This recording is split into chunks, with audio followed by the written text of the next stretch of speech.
మాట్లాడి మంచి సందేశాన్ని ఇచ్చారు. అయితే మేము ఊహించిన దానికన్నా చాలా ఎక్కువగా చేశారని మేము మా తోషిబా కార్మికుల తరఫున మీ అందరికీ ధన్యవాదాలు చెప్తున్నాము.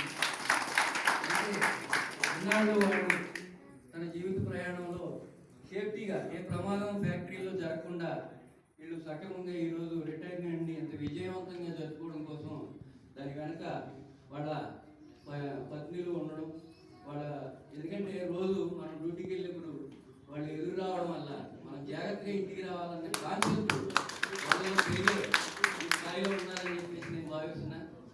అయితే నేను ఎప్పటి నుంచో అనుకునేది ఏంటంటే, ముఖస్థుతి అనుకోండి, ఏమన్నా అనుకోండి, మరి రాఘవరావు గారికి ఇంత పేరుంది, ఏ రోజన్నా ఎమ్మెల్యేగా మనం చూడాలని అనుకున్నారా మీలో ఎవరన్నా? అది నెరవేరేదానికి మనందరం కృషి చేయాలని నా ఉద్దేశం అండి.